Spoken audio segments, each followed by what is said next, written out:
वाहेगुरु जी का खालसा, वाहेगुरु जी की फतेह। हम सब लोग हैं मनमोहन सिंह सैलानी जी। कई साल से आप जो है सामाजिक जीवन में भी और व्यापारिक दृष्टिकोण से कहें तो चैम्बर की एक्शन कमेटी के 15 साल तक लगातार चेयरमैन रहे। बहुत लंबा समय है, बहुत लंबा अनुभव है। और इसके अलावा साथ साथ आप एक नशा मुक्ति के खिलाफ में, गुटखा पान के खिलाफ में भी एक अभियान चलाते हैं और एक जीवन में संदेश देने का प्रयास किया कि बहुत अच्छा प्रयास आपने हमेशा किया है, समाज के भले के लिए और अच्छाई के लिए काम किया है। मैं थोड़ा परिचय और दे दूं मनमोहन भैया का। मनमोहन सिंह सैलानी जी लुधियाना कॉलेज ऑफ से आपने डिग्री हासिल की, जहां से साहिर लुधियानवी और सतीश धवन इसरो के नाम से आज सतीश धवन कॉलेज का नाम हो गया। वो बहुत बहुत स्वागत है मनमोहन जी।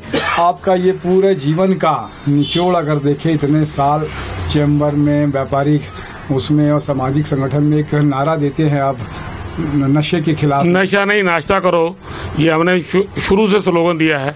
नाश्ते में जीवन है, नशे में मौत है। मौत से बचाने वाहेगुरु ने हमको जीवन दिया है, जिंदगी दी है, और हम नशों के अंदर घिर के उसको ख़त्म कर रहे हैं। मेरा जन्म 7 मई 1953 लुधियाना में हुआ। वहीं पढ़ा लिखा, लेकिन 19 साल की उम्र में मैं रायपुर आ गया 1972 में। 3 साल के लिए बॉम्बे गया। वापस 75 से लेकर आज तक कारोबार और सामाजिक गतिविधियां, क्योंकि ये खून में था कि हमेशा एक दूसरे से जुड़ के रहो, एक दूसरे के लिए जियो। जानवर भले अपने लिए जीता है, लेकिन इंसान एक दूसरे के लिए जीते हैं। और हमने छत्तीसगढ़ के अंदर लोगों को संगठित करने के लिए शुरू से ही गुरु नानक देव जी की कृपा से हमारे अंदर ये भावना रही है कि हम सब एक हैं। चाहे कोई हिंदू है, मुसलमान है, सिख है, हिंदू मुस्लिम सिख ईसाई, भारत के हम 4 सिपाही, तभी हम देश की मजबूती के लिए और गरीबी और गुलामी के लिए हमेशा संघर्ष करते रहे हैं और करते रहेंगे। छत्तीसगढ़ राज्य निर्माण में भी मुझे फख्र है कि दाऊ आनंद कुमार जी के साथ मिलकर हमने एक गंभीर आंदोलन चलाया। आज छत्तीसगढ़ राज्य अगर सन 2000 में बना तो ये वाहेगुरु की कृपा थी। ये खून खराबे के बिना अगर दुनिया में कोई प्रदेश बना है वो छत्तीसगढ़ है, और जिसके अंदर छत्तीसगढ़ी लोगों के जो है उनको अपनी धरती, अपना राज, गुरु गोविंद सिंह जी का जो फरमान था हमने यह चरितार्थ किया। को किसी को राज न दे है, जो ले है निज बल से ले है। और आज हम सब मिलजुल के यहाँ पर के विकास के लिए यत्नशील हैं। यही हमारा योजना है। बड़ा लंबी लड़ाई लड़ी आपने सेल टैक्स के खिलाफ में भी, मंडी के खिलाफ में भी, और जीएसटी की भी अभी प्रॉब्लम्स आ रही है, तो उसके लिए भी काम करते हैं। क्या कुछ अनुभव रहा आपका? अनुभव यही रहा कि आम आदमी जो है आंदोलन करने के लिए राजी नहीं है। लोगों ने ये आशाएं करता है कि कुछ अच्छे फैसले हो जाएं, सरकार अच्छे कानून बनाए, लेकिन समा देने के लिए कोई तैयार नहीं है। कष्ट भोगने के लिए लोग तैयार हैं। जो भी कानून बनाए, लोगों के अंदर आज भी, बेशक अंग्रेज का राज खत्म हो गया, मुगलों का राज खत्म हो गया, लेकिन लोग भयभीत रहते हैं। सरकार कार्रवाई कर देगी, हमको अंदर कर देगी, हमारा नुकसान कर देगी, हमारे ऊपर छापे डलवा देगी। इन सब चीज़ों से हम हिम्मत करके आगे बढ़ेंगे। जब शक्ति आएगी तो सारे ये हमारी बाधाएं हैं वो दूर हो जाएंगी। बड़ी लंबी लड़ाई लड़ी आपने सेल टैक्स के खिलाफ में। फवरलाल टावरी जी भी थे जी। आप लोग बड़ा आंदोलन करते थे। अभी वो जीएसटी के फॉर्म में आ गया है, तो जीएसटी में भी बहुत सारी समस्याएं हो रही है, लेकिन वो आंदोलन दिखता नहीं है अभी। नहीं, ये हर आंदोलन हमेशा वो ही नहीं चलेगा। अब नए लोग नए तरीके से कर रहे हैं, नई पीढ़ी आगे आ गई है, हमारा उनको समर्थन भी है, सहयोग भी है। क्योंकि आज बेशक मैं 70 साल का हो गया हूँ, लेकिन लोगों के समस्याओं के प्रति मैं जागरूक हूँ, जानकारी लेता रहता हूँ, उनको सलाह मशवरा सहयोग के रूप में देता हूँ। और जो लोग नौजवान पीढ़ी आगे बढ़ रही है उनको मेरा भरपूर सहयोग है। क्या कुछ कहेंगे नशे के लिए? जो है पान गुटखा खाते हैं लोग, क्या किस तरीके का आंदोलन करते हैं आप उसमें? हमारा ये कहना है कि लोग पैसे के लिए मरते हैं, चाहे वो व्यापारी हो। आज गुटखा बेचा जा रहा है, क्या वो गरीब लोग हैं जो गुटखा बेच रहे हैं? और जो गुटखे का प्रचार कर रहे हैं, क्या वो गरीब लोग हैं? उनको शर्म नहीं आती कि उनके प्रचार प्रसार के कारण कितनी जवानी तबाह हो रही है, नई पीढ़ी खत्म हो रही है, लोगों के दिल में छेद हो रहे हैं। यहाँ बड़े बड़े राजनेता जो हुए हैं उन्होंने समाज को कुछ खाने के लिए नहीं, गुटखा दिया है, जो खा खा के लोग मर रहे हैं। मुझे इस बात का दुख है। और एक तरफ हम कहते हैं भारत माता की जय, और हमें फख्र है कि भारत माता की जय है, वो होनी चाहिए, लेकिन जो गुटखा खा खा के मर रहे हैं, जगह जगह थूक थूक के हिंदुस्तान को गंदा कर दिया है, मुझे उनकी शिकायत भी है। और चलते फिरते सुबह से किसी ने एक बुरकी रोटी ना खाई हो, एक केला ना खाया हो, लेकिन 20 रुपये का गुटखा दिन भर में खा के वो अपना जीवन यापन कर रहा है। और मैं चाहता हूँ कि लोगों को अच्छा भोजन और अच्छी शक्ति, क्योंकि जब बीमारियों का मूल कारण दवाई ना मिलना नहीं है, पौष्टिक भोजन ना मिलना जो है, पौष्टिकता के लिए हमें यत्नशील रहना चाहिए। और जो प्रभु ने हमको दिया है मिल बांट के खाना चाहिए, ये गुरु नानक का संदेश है।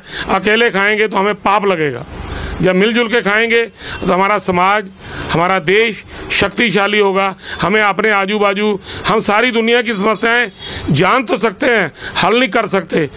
थिंक ग्लोबली, वर्क लोकली, लेकिन अपने आजू बाजू में कोई बच्चा गरीब है, भूखा है, उसको वर्दी की ज़रूरत है, उसको कपड़े की ज़रूरत है, अगर हम अपना उतरा हुआ भी कपड़ा उसको सम्मान के साथ देंगे, वो उसको ग्रहण करेगा और देश के लिए वो फायदेमंद बच्चे साबित होंगे। और उनकी पढ़ाई में उनकी मदद करें, उनकी बीमारी में उनका सहयोग करें। आज गवर्नमेंट ने जो जेनरिक दवाइयाँ चलाई हैं, उसका लाभ जन जन तक कैसे पहुँचे, इसलिए यत्नशील रहना चाहिए। गवर्नमेंट की स्कीमें जो गरीबों के लिए हैं, हम कोशिश करें कि उन तक उसका लाभ मिले। और बच्चों के लिए हैं, पुत्रियों के लिए जो स्कीमें चलाई जा रही हैं, और बहुत सारा असंगठित वर्ग है हमारे देश में, जो लोग संगठित ना होने के कारण झेल रहे हैं। आज मैं तेलीबांधा में पिछले 30-40 साल से रह रहा हूं, और वहां पर सुबह जो एक बाजार लगता है जहाँ कुल्ली और रेज़ा मिलते हैं, मुझे दुख होता है जब 11-12 बजे वो भूखे लोग वापस चले जाते हैं। हमें उनके प्रति कोई दया नहीं। एक आदमी की ज़रूरत और 200 आदमी मेटाडोर में चढ़ने के लिए यत्नशील रहते हैं, और इनके प्रति हमारा कोई ध्यान नहीं। हम सिर्फ वोटों की राजनीति के लिए, और हर आदमी अपना समय पार करके अपनी नैया पार करने में लगा हुआ है। इस देश की जो नैया है वो तभी पार लगेगी कि अगर हम लंबी योजनाएं बनाएंगे और इसके प्रति समर्पित रहेंगे। बहुत अच्छा, बहुत सारा जीवन का निचोड़ आपकी बातचीत से निकला, और लगता है कि हम सब देश के लिए क्या गोली खाने की जगह में गुटखा खाते हैं वाला भी एक स्लोगन था आपका। हाँ, जो लोग गुटखा खा के अपना जीवन नष्ट कर गए, उनका मेरा कहना है, संदेश है, क्लैरियन कॉल है कि वो देश की रक्षा के लिए बॉर्डर के ऊपर गोली खा के मरेंगे तो देश का गौरव बनेंगे, हम उनको श्रद्धांजलि देंगे। लेकिन लानत है अगर वो गुटखा खा के मर गए तो हमारी व्यवस्था को भी लानत है। और हमें गुरु नानक और गुरु गोविंद सिंह का ये संदेश है कि जो तम्बाकू खाएगा वो मेरा सिख नहीं है, मैं बोलूँगा वो भारतीय भी नहीं है। जिन लोगों ने भारत को गंदा कर दिया है, सरकार को ये मोह और लालच छोड़ देना चाहिए कि हम इसका विज्ञापन से पैसा मिलता है, हमें तम्बाकू से टैक्स मिलता है, बिल्कुल गलत है। ये जीवन के साथ खिलवाड़ है। इस खिलवाड़ से बचने के लिए हमें यत्नशील होना चाहिए और उस जवानी को बचा लें। और हम पाकिस्तान और चीन से लड़ने की बात करते हैं, ना चीन ने हमें मारा, ना पाकिस्तान ने हमें मारा, ना बांग्लादेश ने मारा, हमें मारा है ये हमारे नशों ने और गुटखे ने और हमारे लालच ने। इस लालच से बचेंगे तभी हम सच्चे देशभक्त, सच्चे मानवतावादी हो सकते हैं। छत्तीसगढ़ की तरक्की के लिए मैं हमेशा यत्नशील रहा, भारत की तरक्की के लिए। पंजाब से मुझे मोह है क्योंकि मेरा जन्म पंजाब का है, लेकिन पंजाब के कारण आज हमारा देश पूरी दुनिया में गौरव से है, क्योंकि पंजाब ने ही दरा खैबर से जो लोग आए, काबल कंधार से आए, जिन्होंने हमेशा यहाँ की इज्जत आबरू को लूटा, दौलत को लूटा, धन को लूटा, उनके लिए अपने सिर और कुर्बानियां देके इस देश के सिर के ऊपर जो पगड़ी बांधी, आज हमें फख्र महसूस है कि गुरु गोविंद सिंह की बांधी हुई पगड़ी हिंदुस्तान की पूरे देश में नहीं पूरी दुनिया में पहचान है। हम टोपी ना पहनते हैं ना पहनाते हैं, पगड़ी पहनते हैं और पगड़ी पहनाते हैं। पगड़ी इज्जत और आबरू और का प्रतीक है, टोपी किसी को मूर्ख बनाने का प्रतीक है।